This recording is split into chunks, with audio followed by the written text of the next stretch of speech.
십자가야마 계속해서 가상치료한 메시지를 함께 우리가 듣고 있습니다. 이번에 우리가 내가 목마르다라고 하는 5번째 메시지를 우리가 함께 상고하고 있는데요. 세상에서 가장 멋있는 교회가 있습니다.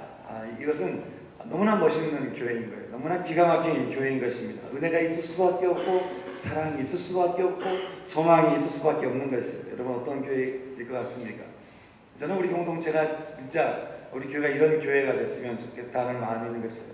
정말 살아있는 무슨 건물을 이렇게 왔다 갔다 하는 것이 아니라 왔더니 삶이 변화되고 회복되는 그런 교회라고 하는 것입니다. 생명력이 넘치는 그런 교회.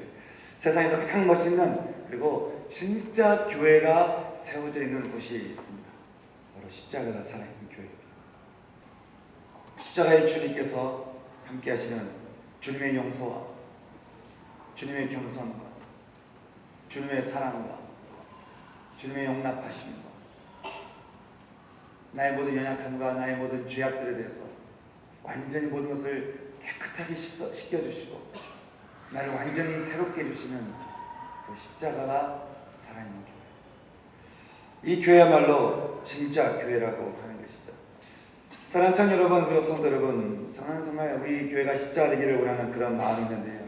그래서 우리가 십자가에서 주님께서 말씀하셨던 7가지 가상칠언의 메시지를 우리 함께 나누고 있습니다. 가상칠언의 메시지를 이것이 한 번 들은다고 해서 우리가 다 기억하는 게 아니죠. 그래서 계속해서 반복해서 함께 또 말씀 나눕니다. 우리가 지금 오늘 5번째를 보는데요. 첫 번째는 어떤 말씀이었습니까? 그것은 아버지여 저들을 용서하소서. 언제나 죄 가운데 빠져 살아가고 있는 우리들의 연약함을 향해서 주님이 언제나 말씀하시죠. 우리가 또 죄를 짓고 또 우리가 죄를 안 지으려고 하는데 또 죄를 지었어요. 우리가 입술로 생각으로 마음으로 죄를 지었어요. 여러분 그 죄 가운데 있었을 때 너무 죄 안에서 빠지지 마시고 죄에서 너무 절망하지 마시기 바랍니다. 주님은 우리에게 오늘도 말씀하고 계십니다. 주님을 향해서 바라보고 계시는 우리를 향해 주님 말씀하시기를 아버지여 저들을 용서하여 주옵소서. 끊임없이 우리를 향해서 주님은 용서의 기도를 하신다는 것이죠.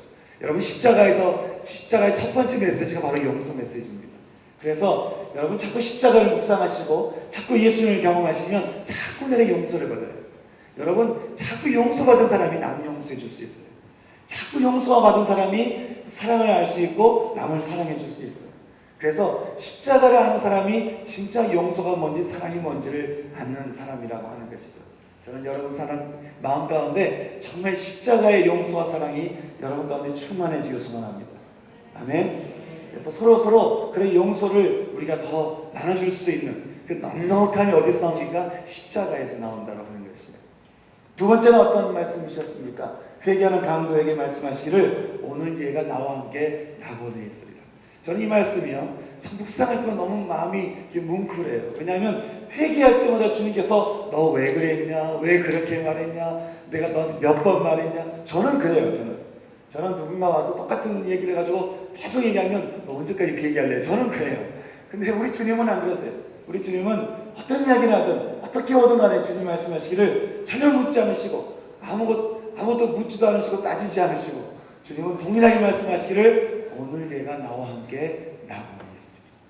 주님은 우리에게 회개하는 자에게 낙원의 축복을 주십니다. 사랑하는 청 여러분, 날마다 낙원의 축복을 받으시기 바랍니다. 여러분 다른 물질의 축복과 어떤 축복보다 여러분이 낙원의 축복만큼 좋은 게 어디 있겠어요? 낙원의 축복이 나를 임하는 것만큼 여러분 그것만큼 행복한 게 어디 있겠어요? 저는 이 낙원의 축복이 날마다 여러분 가운데 있기를 진심으로 소망하는 것입니다. 또 우리 주님께서 세 번째 말씀하신 것은 사랑하는 제자 요한에게 말씀하시기를 보라 네 어머니라 라고 말씀하시면서 자신의 가장 귀한 존재 그 어머니 마리아를 사랑하는 제자 요한에게 맡기셨다라고 하는 것입니다. 우리는 이 말씀을 통해서 주님께서는 어떤 능력 있고 열심히 있는 사람에게 어떤 정말 열심히 하고 싶어하는 그런 사람에게 주님께서 능력을 주시는 것이 아니라 주님께서 그런 귀한 사명을 주시는 것이 아니라 주님은 사랑하는 자에게 귀중한 사명을 주신다는 거예요. 사랑하는 청 여러분, 저는 청년의 시절에 여러분이 뭔가 열심히 하는 것을 배우기보다 주님 사랑하는 법을 배우시길 소망합니다. 여러분 주님 사랑하는 것만큼 중요한 게 없어요. 주님은 자기를 사랑하는 자에게 하나를 더 주시고 또 사랑함으로 앞에 있는 사람에게 또 더 주시고 사명 주시고 은혜 주시고 축복 주시고 하여간 여러분 주님의 호주머니에서 이게 막 나오는 것은 사랑하는 자에게 주십니다. 여러분 되도록 여러분 삶 가운데 자꾸 사랑하는 주님의 호주머니를 터시기 바랍니다. 그런 방법 다른 게 없어요. 자꾸 주님을 우리가 요한처럼 주님 안으시고 주님 품에 안기시고 주님 말씀을 들으시고 자꾸 주님을 찬양하시고 기도하시고 자꾸 이렇게 주님을 사랑하는 자에게 주님은 자꾸 호주머니에서 꺼내서 은혜 주시고 축복 주시고 우리 필요한 것들을 다 쏟아부어 주신다고 하는 것입니다. 여러분 이것이 얼마나 또 우리 가운데 큰 은혜이겠습니까? 네 번째 주님께서 십자가에서 말씀하신 말씀은 무엇입니까? 우선 하나님이여 하나님 어찌하여 나의 하나님 어찌하여 나를 버리셨나이까? 하나님 뭐 때문에 나를 죽이셨나이까? 하나님 뭐 때문에 내가 죽어야 했습니까?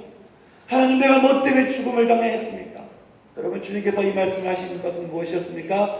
우선 내가 죽어야 이들이 살지 않습니다. 주님의 메시지는 죽어야 산다라고 하는 것입니다. 죽음이 없이는 인생의 생명이 일어나지 않다라고 하는 것이죠.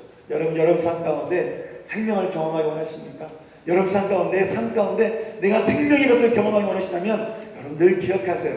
먼저 죽으시기 바랍니다. 그냥 먼저 하루에 딱 시작할 때 눈 딱 떴을 때 여러분 딱 죽음으로 시작하세요. 주님 내가 오늘도 주님 앞에 죽겠습니다. 내 생각도 죽고 상처도 죽고 마음도 죽고 감정도 죽고 여러분 모든 걸 다 죽어버릴 때 여러분이 죽어야 여러분의 예수가 살아요. 어떤 사람이 은혜 받고 싶어요. 은혜 받고 싶고 그래서 어떤 집회 가고 싶고 화요일에 집회, 목요일에 어느 집회 막 그 어느 집회 가서 은혜 받고 싶어하는 마음이 있어요. 여러분 그런데 가세요. 그런데 제가 여러분에게 먼저 권고해 드린 것은 여러분 그런데 가지 않아도 기가 막힌 집회 장소가 있어요. 기가 막힌 은혜 장소가 있어요. 바로 십자가예요. 여러분 십자가에 가서 여러분 죽어버리면 여러분 그곳에서 어떤 기가 막힌 메시지가 들리지 않다 할지라도 여러분 기가 막힌 찬양 가운데 있지 않다 할지라도 여러분 그곳 가운데 성령께서 그런 정말 죽음 가운데 쏟아부어지시는 성령의 충만함의 역사라고 하는 것은 여러분 경험해봐야 합니다. 여러분 경험해볼 수 있는 여러분에게 소망합니다. 아멘. 그래서 정말 그 죽음 가운데 오는 그 사랑의 은혜를 경험하는 것 주님께서 말씀하신 네 번째 메시지이셨습니다. 그러면 우리가 오늘 보게 된 다섯 번째 메시지는 무엇이겠습니까? 여러분 모든 일이 다 이런 줄 아시고는 성경을 응하게 하려 하사 즉 성경이 성취대로 하기 위해서 말씀하시기를 내가 목마르다라고 말씀하셨다라고 하는 것입니다. 저는 이 목마르다는 이 말씀을 가지고 잠깐 묵상하면서 성교 갔다 와서 한 주간 동안에 제가 계속 설교를 하게 됐어요. 월요일날 저녁에 교사대학에 화요일날 목양성교, 수요일날 수요예배 계속 설교를 하면서 다른 설교 준비를 못하면서 계속 내가 목마르다 이 가지고 제가 이렇게 누워도 목마르다, 물을 마셔도 목마르다, 밥을 먹어도 목마르다, 커피를 마셔도 목마르다, 하여간 이 목마르다는 단어를 가지고 계속 묵상을 하면서 하나님 도대체 이 목마르다는 말씀을 왜 하셨습니까? 제가 계속 묻는 거예요. 주님 왜 하셨습니까? 이 말씀을 도대체 왜 하신 겁니까? 이 말씀을 가지고 주님께서 우리에게 주신 메시지가 무엇입니까? 잘 떠오르지 않으니까 주석집을 아무리 봐도 제가 잘 모르겠고 방법이 없어요. 그래서 계속 주 앞에 무릎 꿇고 하나님 이 목마르던 말씀이 무엇입니까? 그때 주님께서 말씀을 봐 말씀 내가 다 말했잖아 그러는 거예요. 다시 말씀을 보면서 이렇게 쭉 보면서 제가 이해되는 세 가지가 있었습니다. 세 가지 묵상된 게 있었는데 첫 번째는 뭐냐면 첫 번째 것은 우리가 너무나도 잘 알겠지만 너무나도 인간적인 십자가에 달린 사람에게서 나오는 인간 예수의 고백이었다라고 하는 것입니다. 내가 목마르다라고 하는 것이 인간 예수의 고백이었다. 두 번째는 오늘 우리가 읽은 대로 말씀을 성취하고자 하셨던 이것은 주님의 말씀을 성취하고자 하셨던 주님의 고백이었다. 그리고 세 번째는 이것은 바로 죄로 물든 이 세상의 인간을 대변하시던 주님의 고백으로서 죄된 우리의 그 목마름에 대한 말씀을 하셨다고 하는 것입니다. 이 세 가지 어떤 것이겠습니까? 첫 번째 보기를 인간 예수의 고백이다라고 하는 것이죠. 십자가 달리신 주님을 바라보면서 그리고 목마르다라고 하신 주님의 고백을 들으면서 제일 먼저 묵상이 되었던 것은 어쩌면 이것은 너무나도 당연한 인간 예수의 고백이었다고 하는 것입니다. 십자가에 달리신 지 6시간 지난 시점이었습니다. 십자가에서 모든 피를 다 쏟아부으시면서 아주 극한 고통 가운데 지금 주님이 들어가 계셨습니다. 더구나 주님은 전날 밤에 유월절 만찬 이후에 아무것도 잡수신 것이 없었습니다. 그리고 겟세마네 동산에서 정말 힘겨운 기도를 하셨고, 군인에 사로잡혀서 안나스와 가야바와 빌라도와 헤롯과 또다시 빌라도에 이르기까지 여기저기 끌려다니시면서 온갖 수치를 당하셨을 뿐 아니라 아주 처참한 채찍으로 온몸이 찢겨지는 그런 고문을 당하셨고, 정말 정말 이해되지 않는 너무나 아픈 그런 가시멜 류관을 쓰시면서 인간이 견뎌내기 너무나 힘든 고통을 겪으신 바로 이 순간이었습니다. 그리고는 이제 십자가에서 몸이 여러 곳 못이 박혀서 지금 매달려 있는 그런 상황이었습니다. 이 상태에서 여러분, 목마름이라고 하는 것은 인간이라면 너무나 당연한 그런 결과인 것이죠. 그런데 여러분, 하나님이셨던 인간 예수가 그렇게 죽음 앞에서 극한 목마름을 겪고 계신 그 모습을 보면서 생각해 볼 수 있는 것은 정말 이분이 누구인가라고 하는 거예요. 여러분, 예수님이 어떤 분이십니까? 예수님은 하나님의 아들이셨습니다. 여러분, 하나님의 아들이라는 것은 하나님이라는 것이에요. 하나님이 지금 죽는 그 순간까지, 여러분, 이렇게 좀 십자가에 달리기 전까지는 이렇게 좀 인간처럼 살 수 있어요. 그런데 죽어가는, 그것도 너무너무나 비참하게, 너무너무나 아주 힘들게 죽어가는 그 시점에서는 인간에서 좀 벗어날 수 있어요. 좀 약간 신의 모습으로 견뎌낼 수도 있으셨어요. 근데 주님께서 그 아주 극한 상황에서 끝까지 그분이 고집하셨던 것은 내가 인간이어야만 했다라고 하는 것이죠. 인간 예수를 끝까지 고집하셨던 그 예수 그리스도. 여러분, 그 예수 그리스도의 모습을 보면서 우리가 무엇을 묵상할 수 있겠습니까? 그것은 주님이 정말 끝까지 인간의 시기를 고집하시면서 모든 고통을 다 당하신 이후에 그렇게 죽음으로 십자가에서 죽으셨던 그 주님께서, 여러분, 우리 인간을 바라보실 때 어떤 마음으로 바라보시겠어요? 여러분, 십자가 달리신 주님께서 인간 한 명을 바라보실 때, 여러분, 이해 못할 사람이 어디 있겠습니까?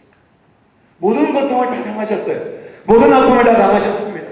모든 극한 어려움을 다 당하셨어요. 모든 외로움을 다 당하셨고, 인간이 가지고 있는 모든 아픔을 다 겪으셨던 주님이셨습니다.